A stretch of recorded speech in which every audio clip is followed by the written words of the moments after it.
여러분, 지금 곁에 있는 아내를 밥 해주는 사람 정도로 여기고 계십니까? 나 죽으면 재혼할 거야?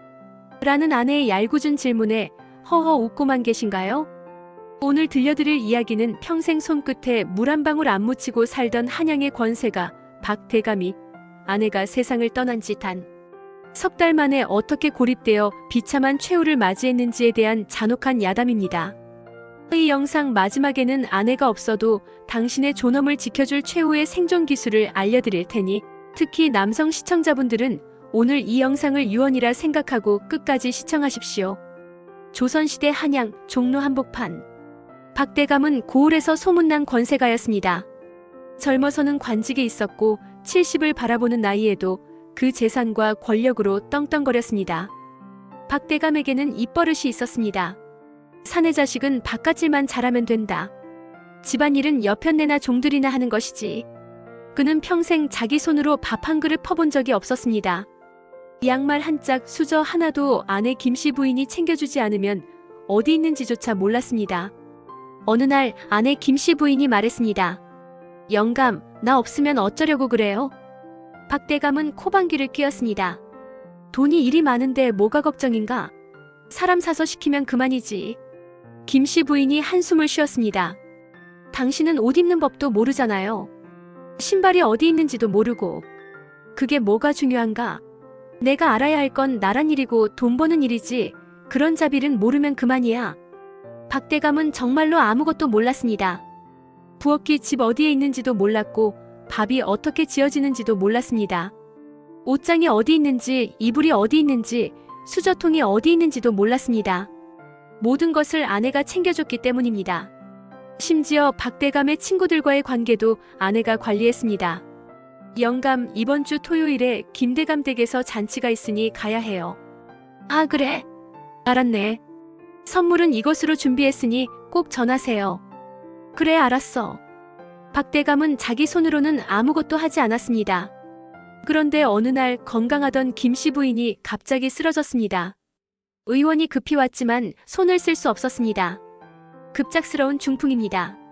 이미 늦으셨습니다. 김씨 부인은 그렇게 세상을 떠났습니다. 박대감은 슬펐습니다.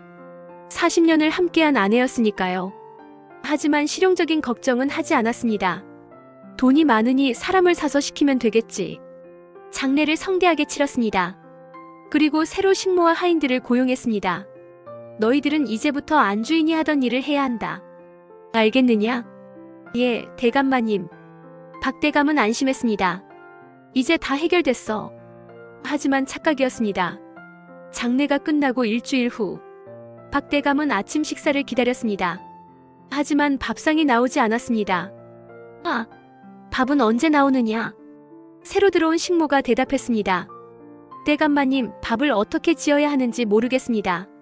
안주인께서 하시던 방식을 모르겠어요. 뭐? 밥도 못 지어? 아주머님께서는 특별한 방식으로 지으셨다고 들었는데 저는 그 방법을 몰라요. 박대감은 화가 났습니다. 그냥 밥이나 지어.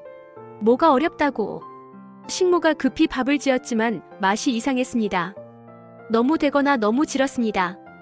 박대감은 한두 숟가락 먹고는 그릇을 밀어냈습니다. 이게 무슨 밥이냐? 다시 지어. 하지만 다시 지은 밥도 마찬가지였습니다. 김씨 부인은 박대감의 입맛을 40년간 알았지만 새 식모는 알 리가 없었습니다. 박대감은 점점 밥을 거르기 시작했습니다. 한 달이 지났습니다.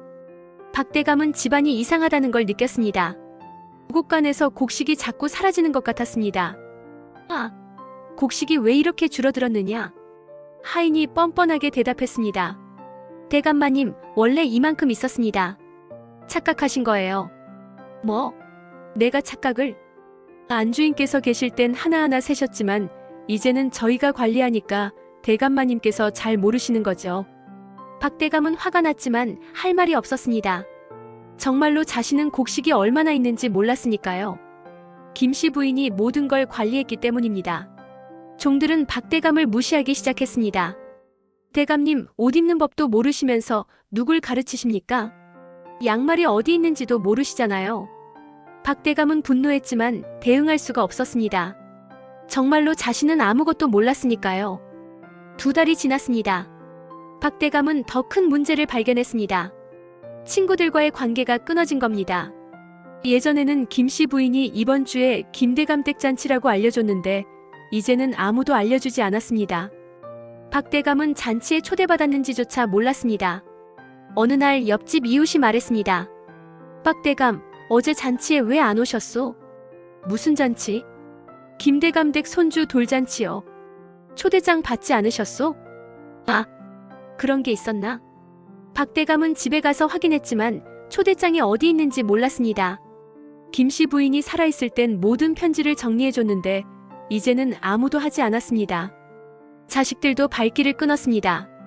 아버지, 어머니 계실 땐 집안이 온화하더니 이젠 가기 싫어요. 집이 너무 어수선하고 아버지도 자꾸 화만 내시잖아요. 박대감은 고립됐습니다. 같은 시기 옆집의 이서방은 아내를 먼저 보냈지만 건재했습니다. 이서방은 원래 머슴 출신이었습니다.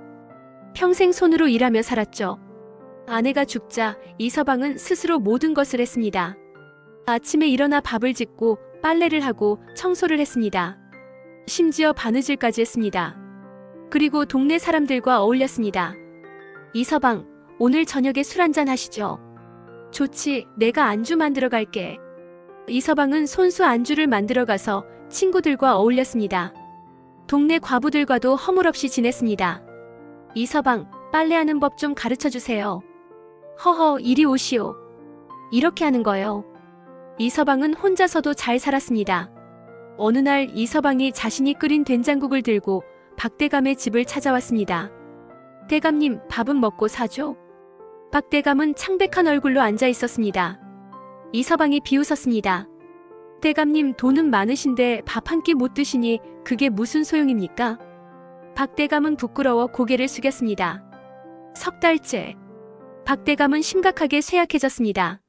제대로 먹지 못했고 외로웠고 우울했습니다. 어느 날 박대감은 깨달았습니다. 돈으로 살 수 없는 건 사람의 정이 아니라 내 몸 하나 건사할 줄 아는 생활 근육이었구나. 하지만 너무 늦었습니다. 박대감은 아내가 죽은 지 100일도 안 되어 산더미 같은 돈을 쌓아두고도 영양실조와 우울증으로 쓸쓸히 숨을 거두었습니다. 장례식 날 사람들은 수군거렸습니다. 저렇게 돈 많은 양반이 어떻게 굶어 죽을 수가 있지? 평생 손 하나 안 쓰고 살더니 결국. 이서방이 한숨을 쉬며 말했습니다. 돈이 아무리 많아도 제 손으로 밥 한 끼 못 지으면 소용없는 거지. 여러분, 이 이야기가 그저 옛날 이야기 같습니까? 아닙니다. 2026년 오늘날 통계는 말합니다. 아내와 사별한 남성의 사망률은 여성보다 월등히 높습니다. 왜일까요? 돈이 없어서가 아닙니다. 정서적 자립과 생활 독립이 안 되어 있기 때문입니다. 박대감처럼 많은 남성들이 아내에게 모든 것을 의존합니다. 밥, 빨래, 청소뿐만 아니라 인간관계까지. 아내가 사라지면 모든 것이 무너집니다. 당신의 경제적 존엄을 지키는 3가지 생존 기술. 첫째, 나의 낀 일을 스스로 해결하십시오. 라면이라도 좋습니다. 밥 짓는 법, 국 끓이는 법, 계란 프라이하는 법. 이런 기본적인 것들을 배우십시오. 아내 없이는 물 한 잔 못 찾아 마시는 노인은 돈이 많아도 종들에게 혹은 자식들에게 짐일 뿐입니다. 구체적 실천법. 오늘부터 일주일에 한 번은 아침 식사를 직접 만드십시오. 밥솥 사용법, 전자레인지 사용법을 배우십시오.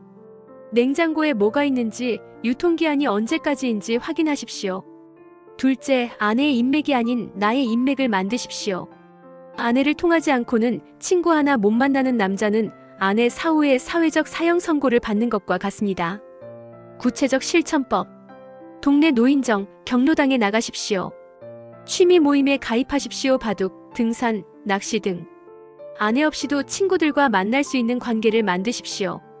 셋째, 아내를 집사가 아닌 파트너로 대하십시오. 아내를 부리려 하지 말고 집안일을 배우십시오. 세탁기 돌리는 법, 된장찌개 끓이는 법을 배우는 것이 주식 차트를 보는 것보다 노후 수익률이 더 높습니다. 구체적 실천법. 아내에게 가르쳐줘라고 말하십시오. 함께 장을 보러 가십시오. 함께 요리하십시오. 집안 물건이 어디 있는지 확인하십시오. 돈은 당신을 먹여 살릴 수 있지만 당신의 자존감을 지켜주는 것은 당신의 두 손입니다. 박대감은 돈이 많았지만 두 손이 무능했기 때문에 비참하게 죽었습니다. 반면 이서방은 돈은 없었지만 두 손이 유능했기 때문에 당당하게 살았습니다. 여러분의 선택은 무엇입니까? 박대감처럼 아내에게 모든 것을 의존하며 살다가 아내가 떠나면 무너지겠습니까? 아니면 이서방처럼 스스로 모든 것을 할 줄 알아서 누가 떠나도 당당하게 살겠습니까? 오늘 아내에게 가르쳐줘라고 말하십시오. 그것이 당신의 노후를 살리는 가장 위대한 결단입니다. 그리고 그것이 진정한 경제적 존엄을 지키는 길입니다. 이 아담이 여러분의 노후 준비에 경종을 울렸길 바랍니다. 좋아요와 구독으로 응원해주시면 더 많은 생존의 지혜로 찾아뵙겠습니다. 여러분 모두 자립적이고 당당한 노년 사시길 기원합니다.